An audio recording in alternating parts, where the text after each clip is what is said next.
বিস্তারিত আলোচনা করতে স্টুডিওতে যুক্ত হয়েছেন সহকর্মী নাজমুস সালেহী। যাচ্ছি তার কাছে।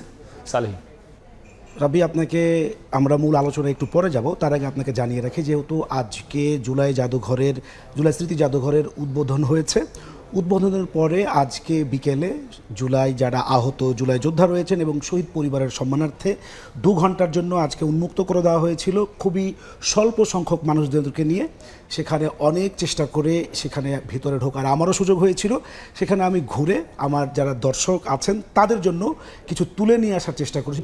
আপনি তো অনেক সময় ছিলেন, আমি বাকিটা যদি একটু তুলে ধরেন। শুধুমাত্র জুলাইয়ের যে উত্তাল দিনলিপি সেটি ফুটিয়ে তোলা হয় নাই। পুরো গণভবন জুড়ে আসলে 17 বছরের যে কর্তৃত্ববাদী শাসন তার প্রতিটি দেয়াল জুড়ে আসলে সেই প্রতিচিত্রই ফুটিয়ে তোলা হয়েছে এবং রাষ্ট্রীয় গুরুত্বপূর্ণ নথি সেখানে সংরক্ষণ করে রাখা হয়েছে।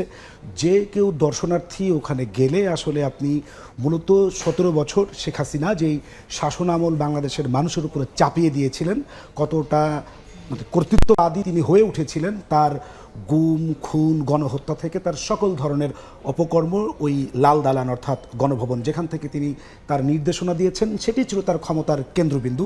সেটির কী পরিণতি হয়েছে সেটি আপনি দেখছিলেন এবং জনগণ যারা আজকে বিশেষ করে শহীদ পরিবারের সদস্য এবং যারা আহত জুলাই যোদ্ধা যারা গিয়েছিলেন তারা বলছেন যে একদিকে যেমন বিচার করতে হবে জড়িতদের, অন্যদিকে তারা বলছেন পরবর্তী শাসক যারা শাসন করবেন বাংলাদেশের দায়িত্বভার যাদের কাঁধে থাকবে তারা যাতে এই জাদুঘর দেখে সিদ্ধান্ত নেয় যে তারা আসলে তাদের পরিণতিটা কী হয়েছিল।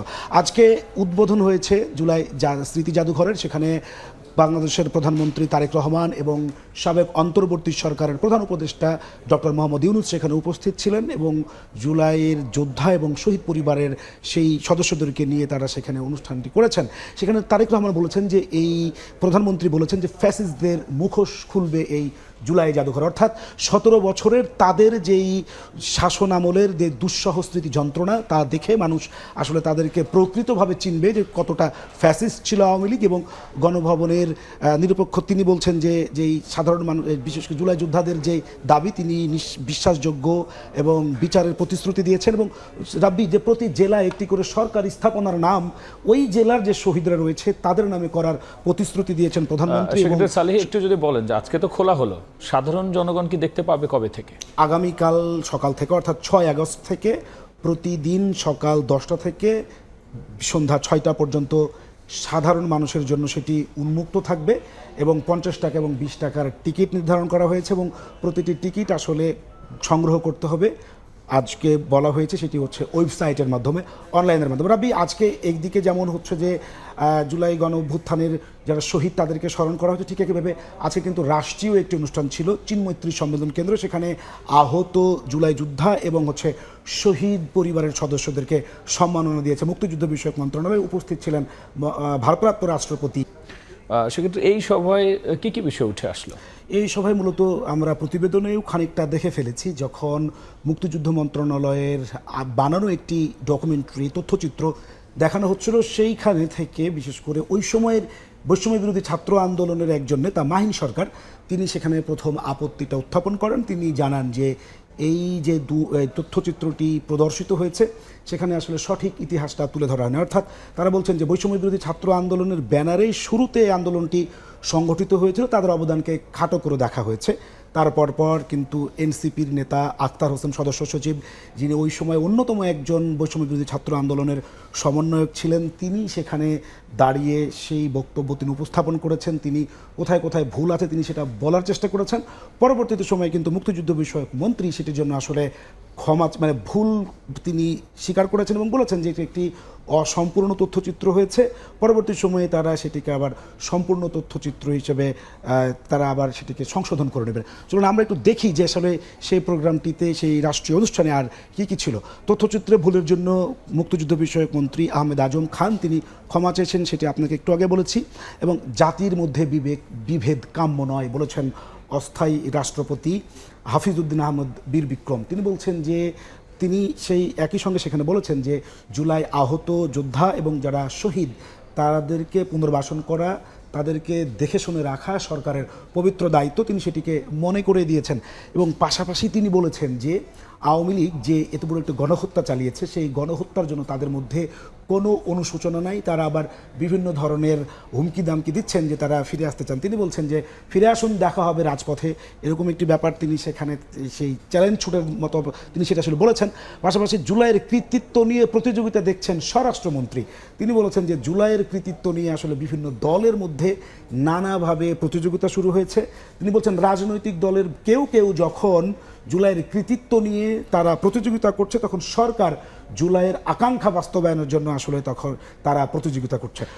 সালেহী, এই সরকারি আয়োজনের পাশাপাশি তো বিরোধীরাও আজকে নানা আয়োজন সবাই ছিলেন। আজকে সারাদিনই ঢাকার বাইরে, ঢাকা শহরে বিভিন্ন জায়গায় কনসার্ট এবং বিভিন্ন জায়গায় জুলাই স্মৃতিস্তম্ভে পুষ্পস্তবক অর্পণের মধ্য দিয়ে জুলাইয়ের বীর শহীদদেরকে সম্মান জানিয়েছে, শ্রদ্ধা জানিয়েছে পুরো দেশ।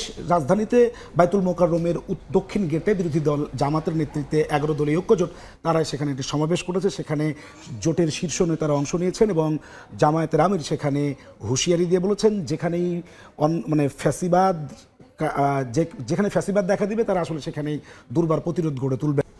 সেক্ষেত্রে তাদের মূল বক্তব্যগুলো কী কে ছিল? আপনি জানেন যে জামাত নেতৃত্ব দিয়ে 11 দলীয় ঐক্যজোট তারা আসলে এই সংসদ যেদিন থেকে রান করলো, অর্থাৎ যেদিন থেকে সংসদের যাত্রা শুরু হলো নতুন বাংলাদেশের, সেদিন থেকে তারা জুলাই সনদ এবং গণভোটের রায় বাস্তবায়নের জন্য তারা বিভিন্ন জেলায় সমাবেশ করছেন, বিভিন্ন পদযাত্রা করেছেন এবং সেটির ধারাবাহিকতায় তারা আজকে কিন্তু সেই একই দাবি নিয়েই সেখানে রাজধানীর বাইতুল মোকাররমের দক্ষিণ গেটে তারা একটি সমাবেশ করেছেন। আমরা আসলে একটু দেখতে চাই যে সেই সমাবেশে আসলে তারা কি কি দাবি আজকে উত্থাপন করেছেন। যেখানে অধিকার হরণ সেখানেই প্রতিরোধ বলেছেন জামায়াতের আমির ডাক্তার শফিকুর রহমান। তিনি বলছেন যে যেখানেই যেই আকাঙ্ক্ষা নিয়ে জুলাইয়ের শহীদরা জীবন দিয়েছে, সেই গণভোটের রায় এবং জুলাই সনদ বাস্তবায়নের মধ্য দিয়েই মানুষের প্রকৃত আকাঙ্ক্ষা বাংলাদেশ, নতুন বাংলাদেশের স্বপ্ন বাস্তবায়ন করা সম্ভব। যদি সেটা না হয় তিনি সেটাকে আসলে অধিকার হরণ হিসেবে দেখছেন এবং বলছেন যেখানে অধিকার হরণ তারা সেখানেই প্রতিরোধ গড়ে তুলবেন। একই সঙ্গে যে গ্যাস বিদ্যুৎ সংকটের যে সমাধানের জন্য তারা আহ্বান জানিয়েছেন। যে 11 দলীয় ঐক্যজোটের যে অন্য শীর্ষ নেতারা রয়েছেন সেখান থেকে আপনি আসলে দেখছিলেন যে খেলাফত মজলিস বাদে সবাই সেই সমাবেশে আজকে অংশ নিয়েছে এবং বর্তমান সময়ে আপনি জানেন যে বিভিন্ন জায়গায় গ্যাসের সংকট রয়েছে এবং বিদ্যুতের কিছু ভুতুড়ে বিল এবং লোডশেডিংয়ের বিরুদ্ধে তারা সেখানে দাবি জানিয়েছেন দ্রুত যাতে নাগরিক অধিকার ফিরিয়ে দেওয়া হয়, অর্থাৎ নগর জীবনের যে মানুষের নাগরিক যে সেবা তা যাতে দ্রুত তাদেরকে ফিরিয়ে দেওয়া হয়, যাতে এই ধরনের কোনো ঘটনা আর না থাকে তা কমিয়ে আনার জন্য তারা হুঁশিয়ারি দিয়েছেন, সরকারকে আহ্বান জানিয়েছেন। পাশাপাশি আজকে হচ্ছে যে সংসদ সচিবালয়ে একটি চিত্রাঙ্কন প্রতিযোগিতা অনুষ্ঠিত হয়েছে। সেখানে অংশ নিয়েছিলেন বিরোধী দলীয় চিফ হুইপ এনসিপির আহ্বায়ক নাহিদ ইসলাম। তিনি বলছেন যে জুলাইয়ে ফ্যাসিবাদী বিরোধী ঐক্য যে রাজনৈতিক দলগুলোর মধ্যে ছিল তাদের মধ্যে সেই ঐক্যটা এখনও রয়েছে, তবে সেটি আরও বেশি সুদৃঢ় হবে যদি গণতন্ত্রকে আসলে প্রাতিষ্ঠানিকভাবে রূপ দেওয়া যায়। অর্থাৎ গণতন্ত্র যত বেশি সুদৃঢ় হবে, ফ্যাসিবাদ বিরোধী ঐক্য তাদের আরও বেশি মজবুত হবে বলে নাহিদ ইসলাম জানিয়েছেন। রাব্বি, সালেহ, অসংখ্য ধন্যবাদ আলোচনায় যুক্ত হওয়ার জন্য। আপনাকেও অনেক ধন্যবাদ।